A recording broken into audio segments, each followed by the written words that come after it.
Hello everybody, my self Lalit. और अब अपन continue करेंगे जीएसटी का जो फर्स्ट चैप्टर है उसका सेकंड लेक्चर। तो पहला लेक्चर था वो हो गया lecture 1A and this lecture 1B। Guys, as you can see on board मैंने एक मास्टर एग्जाम्पल बनाया है आप लोगों के लिए जीएसटी को बेसिकली समझने के लिए। ठीक है, यहाँ से क्या होगा कि अपन जीएसटी को आप एक एकदम अच्छे से बेसिक से समझ पाओगे। और जो अपन पॉइंट नंबर 5 के अंदर 4 पॉइंट कवर किए थे, मैंने कहा था कि हम प्रैक्टिकल एस्पेक्ट से इस चीज़ को समझेंगे, उसको भी समझ पाएंगे। और इसके बाद ऐसा ही नहीं, इस चैप्टर के अंदर 2-3 एग्जाम्पल दिए। ये एग्जाम्पल अगर आपने अच्छे से समझ लिया, ये बेसिक एग्जाम्पल है, ये एग्जाम्पल अच्छे से समझ लिया ना, तो आपकी जो ऐसा एक एग्जाम्पल है वो इजीली समझ पाएंगे, क्योंकि कंसेप्ट अपन क्लियरिंग यहीं पे कर लेंगे। थोड़ा सा टाइम यहाँ पे लगेगा, लेकिन अपन वो ऐसे के एग्जाम्पल को फटाफट एकदम जल्दी से खत्म कर लेंगे। तो आइए देखिए गाइस, जैसे कि यहाँ पर 4 लोग हैं टोटल। ठीक है, A, B, C and D। Okay, A कौन है? मैन्युफैक्चरर है जो किसी प्रोडक्ट को बनाएगा। A अब मैन्युफैक्चरर आगे होलसेलर को देगा, तो यहां पर बी होलसेलर है। ध्यान से समझना गाइस, क्योंकि यहां पर आपका एक फ्लो रहना चाहिए। बी होलसेलर है, वो आगे देगा सी रिटेलर को, और रिटेलर बेचेगा कस्टमर को। तो एकदम सिंपल है, ए मैन्युफैक्चरर, बी होलसेलर, सी रिटेलर और डी रहेगा कस्टमर। ठीक है, तो अपन एक प्रोडक्ट लेते हैं। मान लीजिए कोई एक प्रोडक्ट है, आपको आई थिंक बोर्ड अच्छे से दिख रहा होगा। ठीक है, तो अपन एक, ये देखिए नहीं दिख रहा था, आप थोड़ा सा जूम कर लीजिए। एक प्रोडक्ट है जिसकी प्राइस है 10,000 रुपीज, जिसकी प्राइस है 10,000 रुपीज। तो मैन्युफैक्चरर ने इसकी प्राइस को बनाया।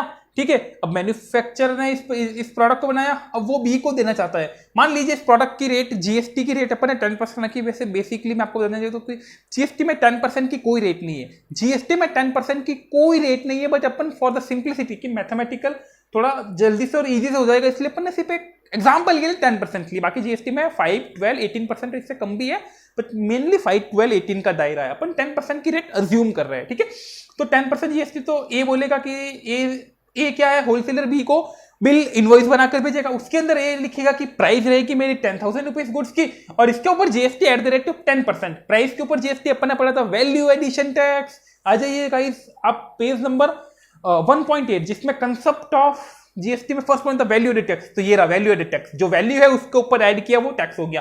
तो 10,000 के ऊपर 10% की जीएसटी लगाई 1,000, तो ये टोटल फाइनल प्राइस हो गई 11,000। तो जी ए ने बी को वो प्रोडक्ट सौंप दिया और इनवॉइस दे कि 11,000 का इनवॉइस है। बी के घर में वो इनवॉइस आता है, बी क्या करेगा? अब बताओ, बी क्या करेगा? बी अपने यहां कॉस्ट, अब बी के लिए कॉस्ट कितनी हुई? अब काफी लोग आप में से बोलेंगे 11,000 हुई, सही ना? बी के लिए 11,000 कॉस्ट हुई। क्यों? उसकी जब से 11,000 जा रहा है ना? अब क्योंकि ए बी से क्या बोलेगा कि तुम्हें को पैसा कितने देगा? 10,000 प्राइस का, 1,000 जीएसटी का, टोटल 11,000 देगा। तो उसके लिए कॉस्ट कितनी हुई? 11,000। एब्सोल्युटली रॉन्ग, आप गलत सोच रहे हो। जो मेरे जेब से गया वो मेरी पूरी कॉस्ट नहीं होती है। जीएसटी के अंदर तो ऐसा नहीं होता है, बाकी का आप देख लो। मतलब जैसे जैसे प्रोविजंस काम करते हैं, यहां पर इसके लिए कॉस्ट प्राइस प्रोडक्ट की कॉस्ट ही मानी जाएगी। अब प्रोडक्ट की कॉस्ट कितनी है? इसके इनवॉइस में लिखी 10,000। जीएसटी का जो अमाउंट है वो इसके लिए कॉस्ट होगी नहीं। सर क्या बोल गए आप? देखिए 11,000 का इनवॉइस इसके पास आया, उसके अंदर 2 प्रोडक्ट लिखे हुए हैं, 2 मतलब 2 एट्रीब्यूट है। एक है प्राइस 10,000 कॉस्ट और एक है जीएसटी। बी के लिए जीएसटी कभी भी कॉस्ट नहीं होगी, किसी भी अगर आप देखो कि बी सी को सेल करेगा, सी डी को सेल करेगा, तो बी और सी के लिए जीएसटी कभी कॉस्ट नहीं होगी। ठीक है, तो इसके लिए कॉस्ट कितनी होगी? मोबाइल की 10,000 रुपीज। कॉस्ट क्यों नहीं होगी? क्योंकि इसको क्रेडिट मिलेगी। सर क्रेडिट क्या होती है? अपन यहां पर वापस इसको समझेंगे, मैं आपको और समझाऊंगा आगे। तो अभी के लिए मान लो कि जीएसटी इनके लिए कॉस्ट नहीं होती, क्योंकि जीएसटी की क्रेडिट मिलती है। क्रेडिट अपन आगे समझेंगे। तो बी के लिए कॉस्ट कितनी हुई? 10,000 रुपीज। बी ने अपना खर्चा जोड़ा 1,000 रुपए का, कुछ भी जैसे एडमिन एक्सपेंस हो गया, सैलरी और मतलब एडमिन फाइनेंशियल एक्सपेंस जो भी हो गया, 1,000 का एक्सपेंस जोड़ा। और बी बोलता है कि मैं इस प्रोडक्ट से 1,000 रुपए कमाना चाहता हूं। तो बी ने 1,000 रुपए प्रोडक्ट का मतलब खर्चा जोड़ा, और बी ने 1,000 रुपए का अपना प्रॉफिट का पार्ट जोड़ दिया। टोटल अब प्राइस हो गई 12,000। अब बी सी को बेचेगा, तो बी सी को क्या बोलेगा? देख प्रोडक्ट की प्राइस कितनी है? 12,000। ठीक है, तो बी ये बताएगा ये हो गया 12,000, और 12,000 के ऊपर जीएसटी। तो वैल्यू कितनी हो गई यहाँ पे? 12,000। यहाँ 10,000 थी, 1,000 रुपए, ये 11,000 मत लेना, क्योंकि जीएसटी कभी कॉस्ट नहीं होती। जीएसटी कभी कॉस्ट नहीं होती, इस चीज को आप लिख के रख लो। ठीक है, क्योंकि इनको क्रेडिट मिलेगी। ठीक है, तो 11,000 10,000 कॉस्ट हो गई, इसके ऊपर 1,000 रुपए ये अपना खर्चा ऐड कर रहा है, 1,000 खर्चा 1,000 प्रॉफिट, तो वो कॉस्ट होगी। तो 12,000 की कॉस्ट आ गई, उसके ऊपर 10% जीएसटी। वो हो गया 12, टोटल हो गया 1300, 13,200, 13,200 रुपये हो जाता है, ठीक है सर। बी सी को देगा, सी के लिए कॉस्ट कितनी होगी, तेरा 13,200 या 12,000 ऑफकोर्स 12,000, क्योंकि जीएसटी कभी किसी के लिए कॉस्ट नहीं होती। सी क्या बोलेगा, मेरी कॉस्ट है 12,000, 1,000 रुपए मेरा खर्चा, 1,000 रुपए मेरा प्रॉफिट, इसने भी ऐड कर दिया तो हो गया टोटल 14,000। अब 14,000 के ऊपर वो जीएसटी लगाएगा। ये थोड़ी सी कैलकुलेशन, यहाँ पर कैलकुलेशन का इशू है। यहाँ पर 14,000 का जो 10% है वो 1,400 होगा। ओके, तो आप इसको थोड़ा सा क्लियर कर लो, तो ये हो जाएगा टोटल 14,000, 15,400, ठीक है। यहाँ पे भी हो जाएगा 14,000, तो 1400 और 15,400। ओके, हाँ, तो ये 14,000 पे 10% जीएसटी लगाएगा, 1,400, और ये 15,400 में कस्टमर को भेजेगा। अब कस्टमर क्या बोलेगा, मेरे लिए कॉस्ट कितनी, मेरे लिए कॉस्ट कितनी है 14,000, नहीं, आपके लिए कॉस्ट की पूरी 15,000 जाती है, क्योंकि कस्टमर, अल्टीमेट कस्टमर, ये कंज्यूमर है, उसको जीएसटी की क्रेडिट वापस नहीं मिलेगी, इसको क्रेडिट नहीं मिलेगी। तो क्या हो गया सर, जिसको जीएसटी की क्रेडिट मिलती है उसके लिए जीएसटी कॉस्ट नहीं होती, और फाइनली जो अल्टीमेट कंज्यूमर है जिसको जीएसटी की क्रेडिट नहीं मिलेगी उसके लिए जीएसटी भी कॉस्ट होगी। ये अपन ने क्या से सीखा, तो एकदम क्रिस्टल क्लियर है। 10,000 का प्रोडक्ट 10,000 यहाँ होती है, ये 2,000 ऐड करता है, 12,000 बनाता है, ये 2,000 ऐड करता है, 14,000 बनाता है, ये जीएसटी लगाता है 14,000 पे 10%, देख लो 14,000 पे 10%, और सीधा होके 15,400 हो गया, ठीक है। तो पहला था वैल्यू एडेड टैक्स, अपन में पॉइंट को अब यहाँ पे प्रैक्टिकल में ला लो। पहला है वैल्यू एडेड टैक्स, जी हाँ वैल्यू एडेड टैक्स है ये, जी हाँ वैल्यू एडेड टैक्स है ये। सर कैसा है वैल्यू एडेड टैक्स, जितनी वैल्यू आप ऐड करोगे उतने पे ही टैक्स ऐड होगा। यहाँ 2 पॉइंट कवर हो गए, नो कास्केडिंग इफेक्ट वाला भी था, लास्ट इंपैक्ट कि भैया टैक्स को टैक्स नहीं होगा, ठीक है सर। यहाँ 10,000 पर जीएसटी आ गई, 1,000, 11,000 तो वैल्यू पे, यहाँ वैल्यू बढ़ के 12,000 हो गई, तो अब जीएसटी कितने पे आएगी, 12,000 पे आएगी, 1,200, तो ये वैल्यू पे हो गई। बेसिकली आप देखो तो यहाँ 1,000 की जीएसटी थी, यहाँ 1,200 हो गई, वो इन दोनों का डिफरेंस कितना है, 200, कितने पे आई, यहाँ पे कितनी वैल्यू ऐड की, 2,000 ऐड की, उसका 10%, 200 रुपए ऐड हो गई, ठीक है। यहाँ 1,200, यहाँ हो गई 1,200 से 1,400, वो कहते हो यहाँ कितनी वैल्यू ऐड की, 2,000 का 10%, 200, तो देखो यहाँ से यहाँ 2,000 यहाँ ऐड की इन्होंने, 1,000 की 2,000 यहाँ से ऐड की, 2,000 यहाँ से ऐड की, तो 2,000 का 10, जितनी वैल्यू आप ऐड करते हो उसके ऊपर जीएसटी रेट लगा के वो कर लो, वो आपकी टोटल जीएसटी हो जाएगी। यहाँ भी रेक्टिफाई हुई, पहला पॉइंट खत्म।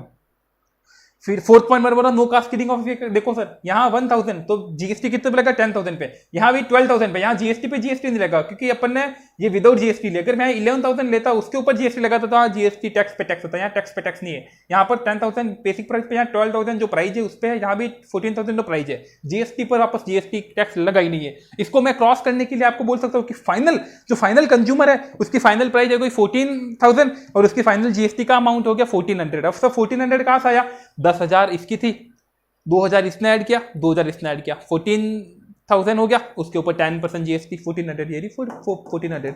तो कहीं भी जीएसटी पर जीएसटी वापस नहीं लगी, तो ये हो गया नो कास्केडिंग ऑफ टैक्स। तो फर्स्ट पॉइंट और 4 पॉइंट खत्म हो गया। सेकंड है continuous chain of tax credit. Sir ये क्या होता है, मैं आपको बताता हूं इस पॉइंट को, ठीक है। ये हो गया, और इसके बीच में एक थर्ड पॉइंट है burden borne by final consumer की। पूरे के पूरे जीएसटी का बर्डन किसके द्वारा बोन कीजिएगा, फाइनल कंज्यूमर। देख लो फाइनल कंज्यूमर ही पूरी की पूरी 1,400 की जीएसटी दे रहा है, ये देगा 1,400 प्लस 14,000 टोटल हो जाएगा 15,400। अब फिर क्या होगा, अब ये जीएसटी ये अपने जेब में तो रखेंगे नहीं, इनको गवर्नमेंट को पे करनी पड़ेगी। तो ए गवर्नमेंट को क्या बोलेगा, देखो सर मैंने 10,000 का एक प्रोडक्ट था, मैंने वो सेल किया, ठीक है। अब ये मैं एक स्टेटमेंट बना रहा हूं, इसके ऊपर आता है कि आपको गवर्नमेंट को कौन देगा, तो गवर्नमेंट को एक कितना देगा कि सर मैंने आगे से आपने जितना कलेक्ट किया उतना देना। मैंने 1,000 कलेक्ट किया तो ए गवर्नमेंट को देगा 1,000 रुपीज, ठीक है साहब, हो गया ए का तो हिसाब खत्म, ए गया। बी ने आगे से जीएसटी कितना कलेक्ट किया, 1,200, ठीक है। तो बी गवर्नमेंट को कितना देगा, 1,200 रुपीज। सी ने कितना किया, 1,400, सी गवर्नमेंट को कितना देगा, 1,400। इधर हो गया टोटल जीएसटी गवर्नमेंट के पास कितना पहुंचेगा, 1 2 3 3,600। सही है ना, ये सही है ना, 3,600 टोटल जीएसटी आप पहुंच रहा है, तो जबकि टोटल जीएसटी बना कितना था, 1,400। क्या हो गया यार, रिकंसिलिएशन ही नहीं हो रहा है। ये 2 फिगर अपन ने गलत लिखे, ये 1,200 गवर्नमेंट को देगा भी नहीं। गवर्नमेंट इसके पास आएगी कि तुमने 12,000 का माल आगे बेचा, उसके ऊपर 1,200 जीएसटी बनता है, ला दे 1200 रुपी जीएसटी। ये गवर्नमेंट को क्या बोलेगा, रुको, क्योंकि जब मैंने प्रोडक्ट खरीदा था मैंने 11,000 पे किया है, 10,000 तो उसको मैंने अपनी कॉस्ट में रिकवर कर लिया, 1,000 का मैंने कुछ नहीं किया है ना। आपने अपन ने देखो ये वाला 1,000 जीएसटी कहीं पे अपन ने यहाँ लिया ही नहीं, ये 1,000 एक्सपेंस है, ये 1,000 प्रॉफिट है, ये 1,000 अपन ने कहीं लिया ही नहीं है। तो इस 1,000 को ये बोलेगा सर 1,200 रुपए की जीएसटी बनती है, 1,000 में जीएसटी आपको पहले दे के आ जाऊँ। कैसे गवर्नमेंट बोलेगी मेरे को कैसे दिया, मैंने ए को दिया, ए ने आपके पास दे दिया होगा, तो 1,000 की जीएसटी आ गई है, अब मैं आपको डिफरेंस ही दूंगा, तो ये कितना देगा, तो मैं वापस इसको मिटा देता हूं, ऊपर करेक्ट फिगर लिखेंगे। अब बी कितना देगा 1200 माइनस 1,000, बी देगा 200। 1200 जीएसटी लाइबिलिटी थी, 1,000 एक बी के लिए कहलाई जाएगी जीएसटी क्रेडिट। जीएसटी क्रेडिट का मतलब कि सर जो प्रोडक्ट मैं बेच रहा हूं जिसपे मैं जीएसटी लेवी कर रहा हूं उसके ऊपर मैं जीएसटी कितने देके आया, इनपुट मैंने जो आइटम खरीदे उसके ऊपर मैंने जीएसटी कितने दी, वो मेरी जीएसटी क्रेडिट। तो मैंने आपको बोला कि क्रेडिट का मैं आपको यहां समझाऊंगा सेम वे में। तो इसने 200 रुपए गवर्नमेंट ने दिए, गवर्नमेंट इसके पास गई, भाई तूने आगे बेचा, तूने कितना कलेक्ट किया, ये बोलेगा 1400, ला 1400, ये बोलेगा नहीं जैसा बी ने किया वैसा मैं भी करूंगा, ओके 1400 मैंने आगे से कलेक्ट किया, बट मैंने बी को कितना दिया 1,200, या स्टेटमेंट देख लो गवर्नमेंट के पास 1,200 पहुंच चुका है, और ये बोला मैंने आपको 1,200 आप पहले दे दिया, तो अब मैं आपको कितना दूंगा 1400 लेस 1200, मैं आपको कितना दूंगा 200 रुपीज, टोटल कर लो गाइस 1400 रुपीज। गवर्नमेंट के पास 1400 पहुंचने चाहिए, ये देखो ये कंज्यूमर से गवर्नमेंट के पास 1400 पहुंच गए। अब ये 14,000 10,000 इसके पास पहुंच गया, 2,000 इसका पार्ट हो गया, 2,000 इसका पार्ट हो गया, पूरा के पूरा रिकंसिलेशन हो चुका है यहाँ पर, ठीक है, पूरा के पूरा रिकंसिलेशन हो चुका है। अब थर्ड जिसमें तो था ना एक second point, continuous chain of tax credit, ये है continuous chain of tax credit, एक पूरी की पूरी चेन बनी हुई है। 1,000 रुपए इसने पे किया, बी के पास बी की आउटपुट लाइबिलिटी थी, आउटपुट लाइबिलिटी बोलती, बी के ऊपर जिम्मेदारी थी कि आपको 1,200 रुपए, क्योंकि देखो जीएसटी आप 1 रुपया भी अपने जेब में नहीं रख सकते, आपने जितने आगे कस्टमर से लिया ना आपको गवर्नमेंट को पे करनी पड़ी, तो बी ने 1,200 रुपए लिया, 1200 आगे से लिया, ठीक है सी से, तो अब उसको 1,200 पे करनी थी, बट सिंस उसने बोला मैंने 1,000 पे कर दी, 1,000 बी के लिए हो गई क्रेडिट, तो यहां भी क्रेडिट मिल गई तो वो 200 पे करेगा।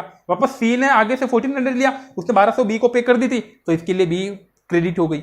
तो ये पूरा एक चैन बन गई क्रेडिट की, हर एक के लिए क्रेडिट पॉइंट्स मतलब क्रेडिट अच्छा रही, और फाइनल गवर्नमेंट के पास 1400 पहुंच गया, और जो 14,000 था वो उनके पास पहुंच गया। ये पूरा के पूरा अपन ने यहाँ पर जीएसटी को थोड़ा सा प्रैक्टिकल एस्पेक्ट में देखा है, थोड़ा सा अपन ने जीएसटी को प्रैक्टिकल एस्पेक्ट में देखा, ये चारों पॉइंट भी कवर हो गए, ठीक है। आगे 2 से 3 एग्जांपल है वो इसी पर बेस हो गए। ये कंसेप्ट अगर आपका क्लियर नहीं हुआ, यहाँ पे कुछ भी डाउट हो तो गाइस वीडियो को रिवाइंड कीजिए, वापस पीछे ले जाइए और वापस देखिए, ठीक है। वैसे मैं बहुत स्लो चला हूँ और एक पॉइंट आपको यहाँ पर मैंने समझाने का कोशिश किया है, ठीक है। तो ये आपके जीएसटी को प्रैक्टिकल एस्पेक्ट में रहेगा कि कैसे चीजें काम करती है।